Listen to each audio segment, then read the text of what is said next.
Hello दोस्तों, Urdu लाजी official channel में एक बार आपका फिर से खैर मकदम है। आज हम लोग पढ़ेंगे इल्म बयान की चौथी किस्म। इल्म बयान की चौथी किस्म है वो है किनाया। इल्म बयान की चौथी किस्म वो है किनाया। इसके लुग़वी माने क्या होते हैं? तो किनाया के लुग़वी माने होते हैं पोशीदा बात। पोशीदा माने छुपी हुई बात या रमज़ व इशारे में कही गई बात, या कह सकते हैं मख्फी बात। मख्फी माने खुफिया यानी छुपी हुई बात। सबके माने सेम है, ठीक है, सबके माने एक जैसे हैं, लफ्ज़ों का बदल है। तो किनाया के माने आपको याद रहना चाहिए।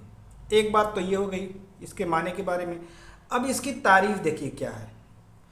इसकी तारीफ़ ये है कि किनाया उस लफ्ज़ को कहते हैं, किनाया उस लफ्ज़ को कहते हैं जिसमें लफ्ज़ के हकीकी मानी व मजाजी मानी दोनों मुराद लिए जा सकें।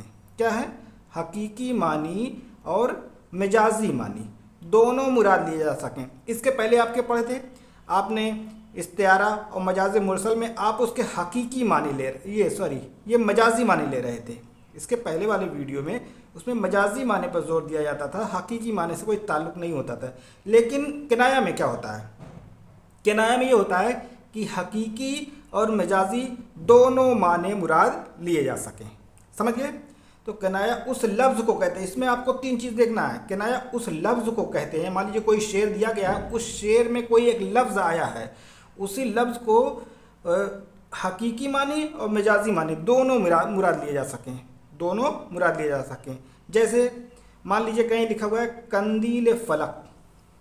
कंदील फलक यानी फलक पर जो कंदील जलती है, जो चिराग जलता है, यानी फलक पर क्या जलता है? चाँद है। तो चाँद को हम कंदील फलक कह सकते हैं या चाँद कह सकते हैं, दोनों माने मुराद लिया जा सकते हैं। मतलब कहीं अगर चाँद लिखा है तो समझ लीजिए कि कंदील फलक, या कहीं कंदील फलक लिखा हुआ है तो समझ लीजिए चाँद के बारे में बताया गया है। दोनों बातें एक ही है, मतलब कि दोनों बातें मुराद ली जाएँ। समझ गए ना? अभी और आगे पढ़ेंगे तो आपको ज़्यादा समझ में आएगा। जैसे एक लफ्ज़ है कमर खमीद। कमर खमीद, तो कमर माने कमर, और ये कमर चाँद वाला नहीं है। वो जो चाँद वाला कमर रहता है वो बड़ा काफ से रहता है। ये कमर मतलब जो इंसान को रहती है कमर, तो ये कमर हो गया। और खमीद माने होता है झुका हुआ या टेढ़ा हुआ, यानी किसी इंसान की कमर झुक जाए, यानी वो बूढ़ा हो गया, तो उसको हम बूढ़ा आदमी भी कह सकते हैं। तो कमर खमीद कहिए चाहे बूढ़ा आदमी कहिए, कोई वो नहीं है, दोनों माने मुराद लिए जा सकते हैं। समझ गए आप ना?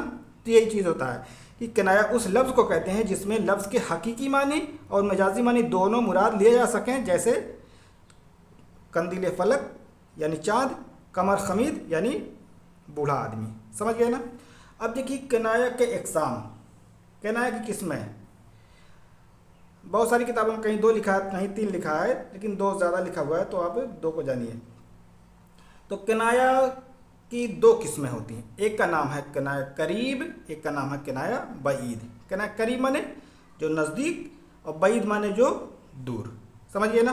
तो सबसे पहले हम किनाया करीब की तारीफ़ को देखेंगे कि कलाम में, शेर में ऐसी सिफत या बात का जिक्र किया जाए जिससे आदमी का जहन फ़ौरन मौजू की तरफ चला जाए। यानी करीब यानी फ़ौरन जो है इंसान का जहन उसके करीब चला गया, समझ में आ गया। जैसे हमने कहा शरीक हयात, तो आप तुरंत जान गए ओह ये तो बीवी को कहा जाता है ना? चाहे बीवी कहिए चाहे शरीक हयात, दोनों बातें एक ही है।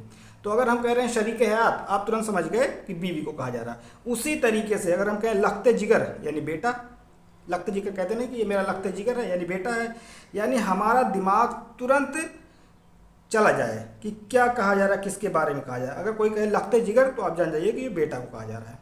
शरीक हयात बीवी, समझ में आ गया ना? मतलब ये चीज़ें कहने से, शरीक हयात या लख्ते जिगर कहने से हमारा दिमाग तुरंत उसकी तरफ मुतवज्जे हो जा रहा है कि हाँ इसी को कहा जा रहा है। समझ में आ गया? तो यही है किनाया करीब। लेकिन एक और होता है किनाया बईद।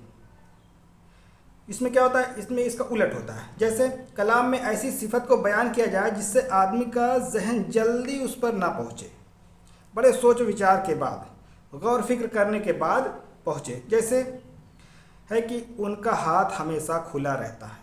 उनका हाथ हमेशा खुला रहने का मतलब क्या होता है? आपको मतलब सोचने में थोड़ा दिक्कत हुई कि हाथ खुला रहने का मतलब ये नहीं होता है। हाथ खुला रहने का मतलब ये होता है कि वो बड़े मतलब देनदार हैं, बड़े सखी हैं, हाजत रवा हैं, ज़रूरतमंदों की मदद करते हैं। समझ में आ गया ना?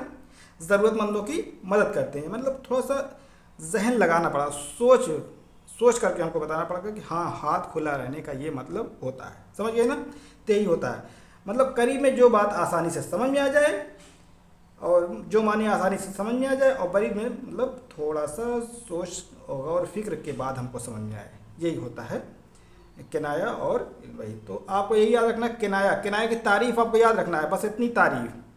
हालांकि किनाया से सवाल बहुत कम पूछे जाते हैं एग्ज़ाम में, लेकिन इसकी तारीफ़ आपको याद रहे और इसके एग्ज़ाम याद रहे। तो किनाया की तारीफ़ ये है कि किनाया उस लफ्ज़ को कहते हैं जिसमें लफ्ज़ के हकीकी और मजाजी दोनों माने मुराद लिए जा सके। और इसके दो एग्ज़ाम हैं, किनाया करीब और किनाया बैन। करीब जो आसानी समझ में आए, और बैन जो थोड़ा गौर फिक्र करने के बाद समझ में आए। समझ में आ गया? इसको आप लोग स्क्रीनशॉट ले लीजिए। और अब इल्म बयान पूरा हो गया है, अब इसके बाद जो है और जो होगा उसके बारे में हम बताएंगे अगली वीडियो में। अस्सलाम वालेकुम।